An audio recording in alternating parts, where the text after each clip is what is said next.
Yes, guys, what's going on? Welcome to AdamMcKola TV. We are back with another United Daily, and we are live. Well, that is if you're watching live. If you've caught this up after we have been live, then welcome to the show. Anyway, we're here every single day on AdamMcKola TV, 12 o'clock UK time usually, except for Mondays, which is at 10:30. Thank you very much for getting involved. Thank you very much for joining us. Today we have got lots to talk about. The potential return, Project Restart, the Premier League and their hopefuls call it.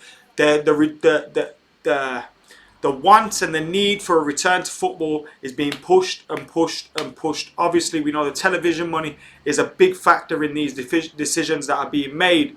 But club doctors from Premier League clubs have written a letter which has been seen by The Athletic and David Ornstein, which we're going to be speaking about today, where they have raised their concerns to the Premier League that any guidelines being approved around a return to football could carry a risk of death, and that they would not be willing to stand behind those and see them go ahead.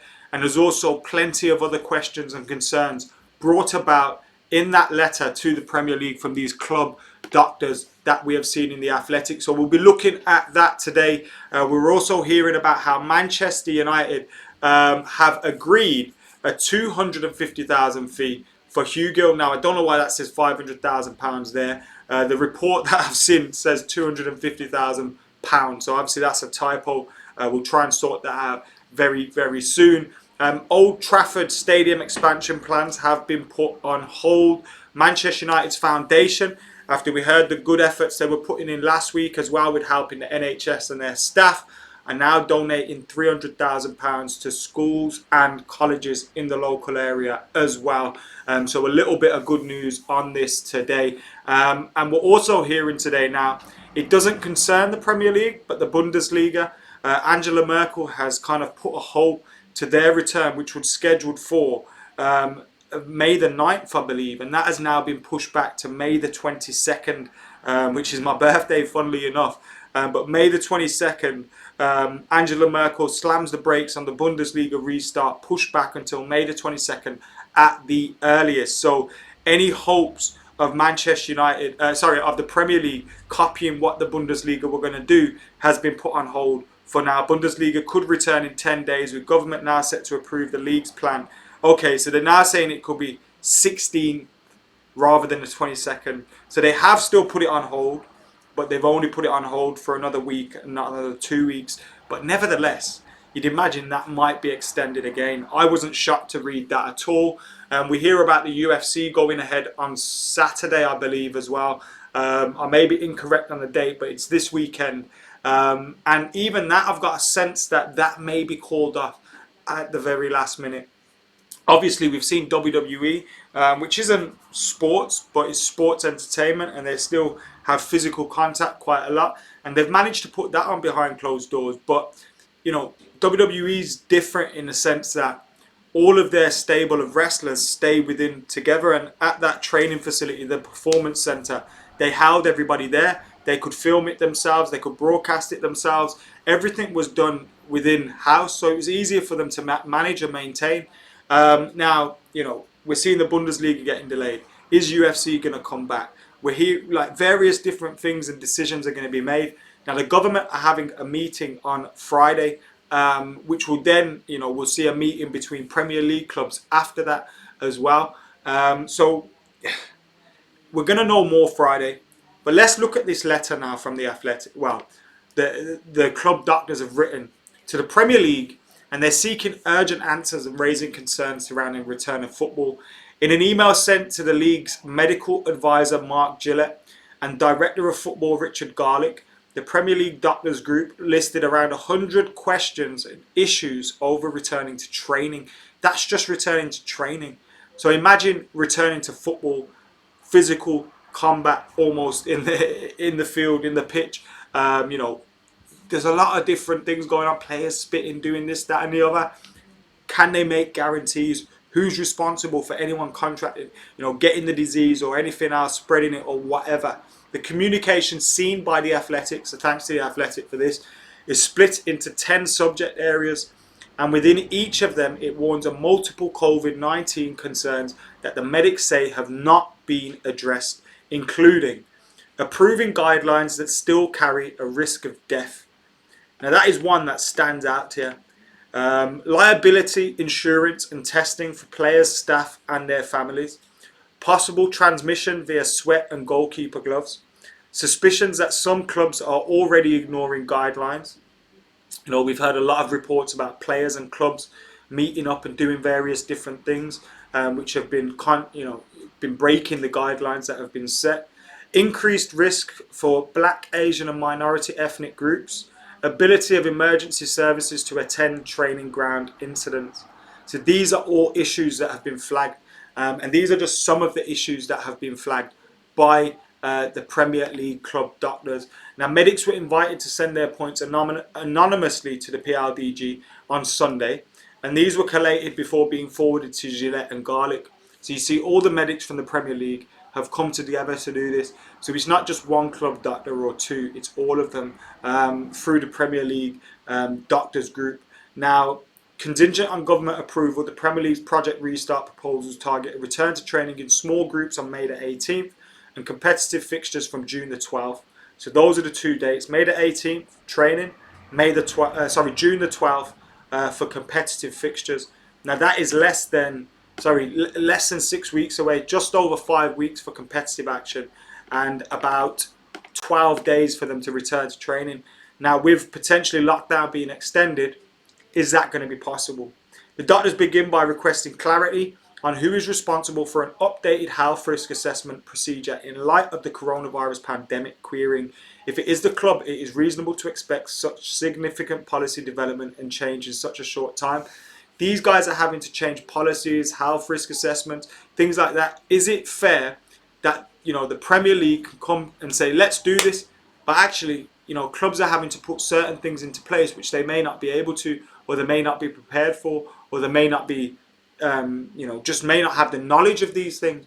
Given there is an evidence of disproportionate mortality and morbidity among certain communities, one bullet point reads, should we consider heightened susceptibility for BME groups? So this is obviously a question that is there, and you've seen with like the people that have been dying, there's been a high proportion of, you know, BME groups dying. Further attention focuses on liability. That's a massive one as well. Liability and whether or not the doctor's existing indemnity cover protects them when treating players, staff and members of their family and households. They call for the Premier League to implement a centralised education and consent process, and indications of discomfort are apparent throughout. For instance, lots of pressure on individual medical teams to reassure players and staff on something we are very uncertain about. So how can these medical teams be expected to advise people and take action when they're very uncertain about things themselves? Is it fair to expect players and staff to agree with an operational policy related to an unknown virus? Do all staff have to sign that they are happy with COVID-19 protocol? Is this a disclaimer if anything happens to a player? Who is liable, the doctor or the Premier League? As doctors, how can we approve guidelines that still carry a risk of death? And that is something that should be echoing through the hallways at the Premier League and echoing through their meetings, that, you know, this shouldn't really be going ahead, but they're trying to make it happen. Now, I imagine we'll know more on Friday. You'd expect to know more on Friday. But again, it could be the case that the government extend lockdown and these dates get shifted again. And you start to see a change then of maybe the appetite to getting the season restarted. I think Project Restart just seems like a farce to me. And the more and more you read into it, and thank you for The Athletic and Ornstein. If you want to read the whole article, then obviously check out The Athletic. I'm not one of those that's getting any money or collab for it, but I'm just letting you know that that's where I got that article from. It's a pretty good and interesting piece, and we have to acknowledge these kind of things. There's not been much made of this piece at all, and I'm surprised by that, because everyone's kind of overlooking it and saying, well, you know, everyone's happy to go with this and everyone's going to go, and if the Premier League clubs are happy, everyone... Well, actually, you may have players, you may have individual doctors, you may have individual staff members, managers that don't actually agree with what's going on. So then what do? Who's responsible if someone contracts the disease and spread it or dies or is in intensive care? Who is responsible for all of that? how can the doctors or the Premier League be held responsible, says Damien. I think it's in the sense that you take responsibility if you're asking these guys to participate in a sport. If they just get it and they're out and about, fine. But then if you've spreaded that disease through, a lack of guidelines, a lack of medical welfare in place, a lack of common sense, and you've helped spread that disease, then the Premier League will be liable for that. Or will they? Are they going to ask players to sign disclaimers? Will players be happy to sign disclaimers? Who are the clubs going to be responsible? Who is going to be responsible? We don't know. So these are questions that are massive, massive questions that are coming forward from the doctors in regards to potential project restart. It has a risk of death. Can you believe it, guys? Incredible stuff. Incredible stuff. Adam, haven't Arsenal gone back to training? I believe there's been some sort of training with social isolation and social distancing measures in place. Apparently their reasoning for it was when Pierre-Emerick Aubameyang was going for a run, he was getting mobbed for selfies anyway. Now you could actually see that being happening with the amount of stupidity you see online and things like that. You could actually see that being the case. And I can imagine like some kids getting excited when they see Aubameyang and forgetting social distancing is even in place. But you'd imagine there'd be some absolute bell-end adults probably chasing him down with their phones out as well, trying to breathe all over him. So you kind of get it why they would want to train away from the public eye, within their own space and all that. But they have to adhere to social distancing measures and guidelines that are in place. And as that letter says, a lot of clubs haven't been, which is obviously a worry. We hit 40 members on AdamMcKola TV today. If you want to find out more information, click that join button and you'll see what you get for joining AdamMcKola TV. We've hit 40 members now, and the latest member to join was Ado Foley. So thank you very much to Ado Foley. Joshua Mercer, Andrew White joined just before him. So thank you to Ado. Thank you to everyone else that has joined AdamMcKola TV. And thank you to you guys for tuning in. If you can't join, make sure you're hitting that subscribe button. And if you can join, have a little look and check it out. Now let me dive into these comments. So we've got, dive into the comment. Players and staff have cold feet. Fans won't be there. Health is at risk. Money is already lost. We're eating into next season, but money is the motive and rules over all, unfortunately, says Al. Minnie's in the comments. Akshmi, Damien Brown's in the comments. United Way says Project Restart means restarting the pandemic with a double down virus, which can turn into a super virus out of the street and kills more. Again, I don't know anything about that, but that's what United Way is saying. If you have surgery, there's always a risk of death, but they still advise it. Same fucking thing, says Callum Courtney Hart. Not really, because it's not a company, or you've got to realise as well. Even you, like personally, if you were asked to go to work and you were working in an environment where it would likely to, you weren't able to do social distancing and you were to catch it, you could probably sue your workplace for putting you in danger and doing all that and not adhering to guidelines and things like that. Now, if those guidelines are in place and there's a sport going on and these people are having to sign disclaimers, which A, they might not want to sign, and B, even if they don't sign a disclaimer and they play, trust me, there will be some lawsuits coming out of this. There will be some lawsuits coming out of this.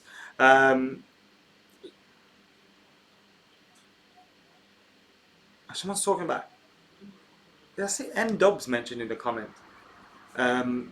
Would Pep want to manage while people dying from a virus his own mum died from, says United Way also. Any more comments, guys? Get those comments in, get your super chats in, get your likes, get your subs on, get joining AdamMcKola TV. We're also here to discuss the news that Manchester United have apparently agreed a £250,000 fee for Joe Hugill. Now that graphic says 500k. Either way, it's not a huge amount of money, is it, for a club like Manchester United? But the Daily Mail last night reported that Manchester United have agreed a £250,000 deal for Sunderland's impressive 16-year-old striker Joe Hugill. The deal is worth 250 grand but will be delayed due to lockdown restrictions. The 16-year-old striker was impressed in the Black Cats youth system, and we have assigned him pending a medical. The 16-year-old is an old-fashioned style centre-forward. He is seen as one who could develop and give United's youth ranks a different dimension. United have been keen to tie up a deal since March, and Hugo has a decent goal-scoring record at 18 level, which prompted a promotion to Sunderland 23s earlier this year. Hugo, however, will have to wait to ratify his move as lockdown restrictions means we will be unable to complete a relevant medical just yet. Tottenham were also in the hunt for Hugo after scout Ian Broomfield went to watch him play earlier in the year. However, United have taken advantage of their delay due to the coronavirus outbreak and swooped for the youngster. So there you have it. Seemingly, he is very, very close to signing for Manchester United. Just plain and simple greed from the money. Says the courts should just pass an order that TV companies do not have the right to sue the league for cancellation of games. Is it due to a natural disaster, says Neymar. Again, like, it's just... There may be clauses in the contracts that they have that if in the instance of games not going ahead, for whatever reason, they refund a certain amount of that money. I think Simon Jordan made a valid point when he said that, you know, the Premier League could negotiate a deal which would give these television companies extra games over the course of the next 2 to 3 years, whereas they would have had, you know, 2-3 games at a weekend. They now have one more extra each weekend or something like that, and that was a sensible thing as well. I think, you know, if this can't happen for whatever reason and the season doesn't go ahead, I think they just need to get to the negotiating table. Simple as that. Get renegotiating these deals. Alex Neal's in the comment. Yes, Alex, how you doing, my mate? He needs his footy back. We all need our footy back, Alex, sorry. See you soon as well, hopefully. Missing you guys, man. I can't wait to be back either. I really can't wait to be back. P Savage is in the house. Francie Brady's in the house. Pradwal's in the house. Francie, we've been looking at the letter that was shown to the Athletic, which was sent to the Premier League from the Premier League's Club Doctors Group. Now, they sent a letter to the Premier League asking for clarification on a certain amount of things. They had about 100 points which they made, and they were talking about who's responsible: clubs, doctors, the Premier League, if players get the disease or get ill or die or whatever. Do all the staff have to sign a disclaimer to say that they're happy with it? Should we consider heightened susceptibility for BME groups? Approving, like, then they're not happy with approving any guidelines that can carry the risk of death. And they're saying that basically any, you know, games going ahead with all these guys, potentially we're approving things which does carry the risk of death. So it's a very interesting one. I think this season is done. I'm hoping I'm wrong, says Ruvez. Steve Fletcher's in the comments and he says, I'd rather not have football back than risk any life on the pitch or off it. Given they cannot guarantee this, they should void the season. And I do think that's where... Ensing, I've not seen what you've said, to be honest with you.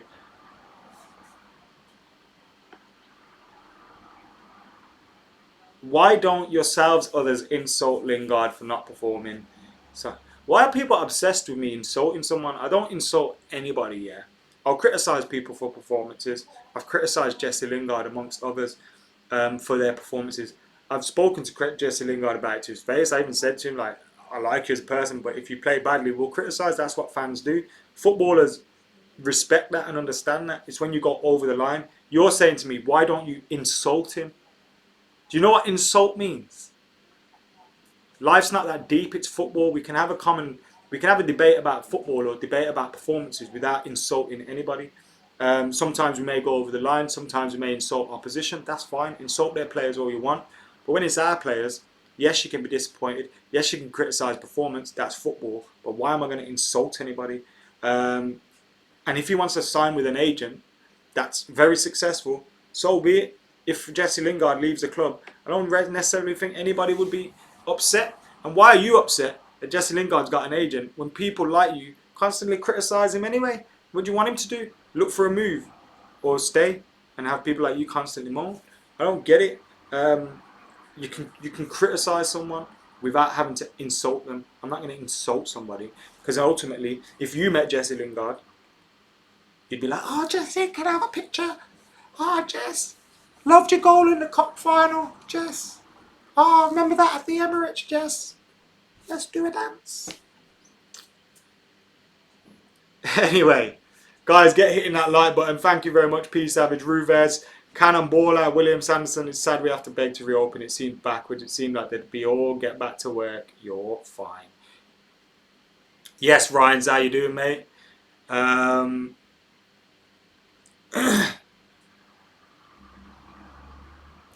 Guy has shit going on. Lingard has won stuff for the club. I still think he deserves criticism for performances. But I do think you're right. When you think about like how Norman Whiteside's looked at now, I'm not comparing the two as a player. Norman Whiteside's one of the youngest players to ever play at a World Cup. Was a phenomenal talent who had a nasty injury, which ultimately prevented his career from going any further. But hear me out here. He scored a goal in a cup final, and he's remembered for that, despite not having a long career at Manchester United due to injury, which is unfortunate. Jesse Lingard scored in 2 cup finals that Manchester United won. And, you know, it's like, ultimately, when he's retired, we will remember. We will remember those things. And he's lived our dream, bruv. If I'd died scoring the final. Nan Andy has just subscribed today. Love your channel. Thank you very much, mate. Thank you very much. And Adam Airdryer. NSYNC, love you, man. But just chill. Sometimes, like, and why are we going to be criticising players now when we haven't played football for about 2 months and United have been on a 10-11 game unbeaten run? Why are we criticising anyone? Time out, I'd say. Lingard's paid his dues. He's been poor for the last 19 months. 18 months, but he's given us some great memories. Hopefully he can restart his career. Look, if Jesse Lingard is sold in the summer, I wouldn't be surprised. You know what I mean? Especially if United strengthen, just say we sign Sancho and or Grealish. Jesse Lingard's time on the pitch is going to be shortened because of the fact he hasn't performed. So, you know what I mean? He's got to perform. Yeah, Norman Whiteside's goal in that cup final was a beaut.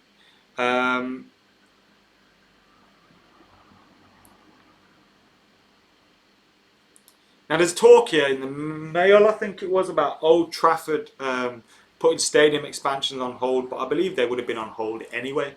I think that's just another bullshit story that's going on. Abuna, Fans United. I'm good, thank you. How are you?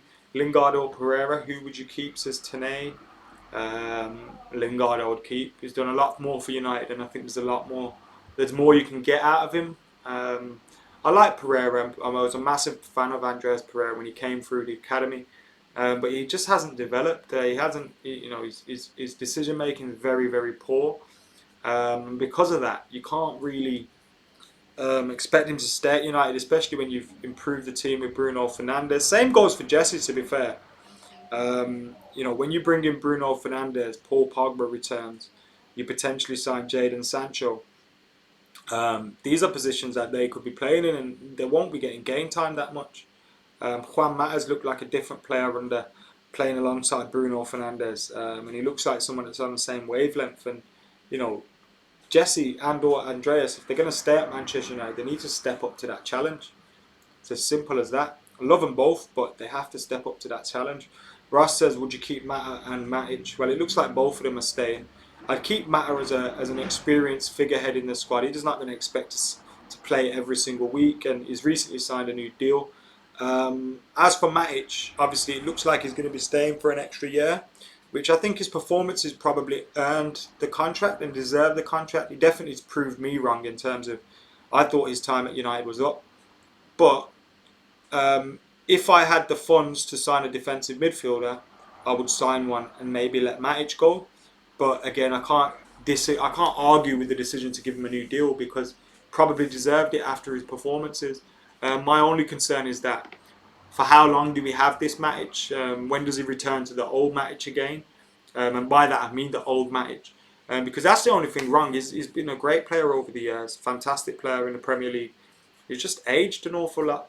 And when you age that much, and you never really relied on your pace anyway, you're not going to be able to do it week in, week out. And we need someone that can do it week in, week out.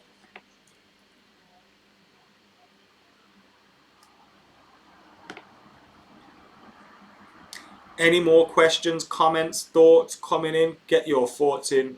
Stephen Willocks says Greenwood or Hugill. Any comparison with the super chat? First of all, thank you very much for your super chat and your contribution to the channel. Josh, and for those guys that are asking for a recap, I'll give you that in a bit. Any comparison? No. I think Mason Greenwood's ready for the first team, ready to contribute to the first team. Hugo's a 16-year-old. He reminds me of when I watched him in the very few. I've only watched. I'm not going to pretend I have a knowledge of him before he was linked to United. I've watched a few clips that are available of him on like Sunderland's Twitter and Sunderland's YouTube and stuff. And he reminds me of a James Wilson. He reminds me of a James Wilson. He hits the ball very, very true. He's got a great shot on him. He looks like he can hold the ball up well, turn well, pin defenders back. He looks like a decent striker. So obviously, I've only seen probably about 5-10 minutes worth of clips of him. So I wouldn't be comparing him to Mason Greenwood, who, in my opinion, is a generational talent. But like the article said that I read out in relation to Joe Hugo, he is a little bit different to anything that we have in the system, which is great as well to have a little bit more variety. When you look at the kind of strikers we're developing in the first team and beyond that, maybe we do need to develop a little bit something different in terms of a number 9 and not just, one-dimensional in terms of the kind of player that we're producing. If you had to keep one, says Andrew, Jesse or Pereira? Jesse. Did you see on The Athletic about the director of football situation? Who and what setup would you have for it? I seen that the other day. We did a video on it, so you must have missed that one. But I seen it the other day, and I'm not surprised United are no longer actively seeking a director of football. I don't think we ever were. We were looking to probably bring someone in to advise in a transfer position, but I don't think Ed Woodward's going to be giving up that much power, which is what you would have to do if you were going to bring in a director of football. I just don't think he's going to do it. Charlie says, I doubt the link is real. Who heard of Hugo before today? I think this is good work by his age. He's 16 years old. No one's going to have heard an awful lot about him. Do you know what I mean? And if it's a signing that's being made, it's not being made for the first team. It's a signing that, much like when we signed Hannibal Mejbri for 10 million, no one heard of him really before we signed him. Do you know what I mean? And the same will be with Joe Hugo. Occasionally you sign players that you'll develop, and they're not necessarily straight for the first team. Anything else going on, guys? Of course, we have that pleasant news regarding the Manchester United Foundation making donations to schools and colleges in the local area. So well done to them. And I know it's always good and easy for PR, but I think the club's response to what's going on at the minute has been fantastic. And the Manchester United Foundation, they're a charity anyway. They always do great work. Stephen Willocks says, cheers, Adam. I love the channel. Thank you very much, Stephen. And guys, if you love the channel and you're not yet subscribed, click that subscribe button. Remember, we have daily content here on AdamMcKola TV. United Daily Live every single day. And we also have daily content after that. We have Master Debaters coming up today with me, Jay and Joe. We have on Mondays, we have Premier League Gazette. Tuesdays, we have Rumour Rater. Wednesdays, Master Debaters. Thursday, Weekly United. Friday, Straight Up MUFC. Saturday, FIFA or Footy Manager content. And on Sundays, you have the McKola and Howson Pod to Nowhere. It's an action-packed week every single week on this lockdown period on AdamMcKola TV. And even when lockdown's over again, we will be keeping the content flowing. We will be keeping the content flowing every single day. United Daily Live will probably be live every single day still, probably apart from match days. But yeah, we're going to keep the content flowing. So thank you to everyone who has been locked in, who has been watching AdamMcKola TV in recent weeks. Make sure you're hitting that subscribe button, you're liking, commenting and sharing.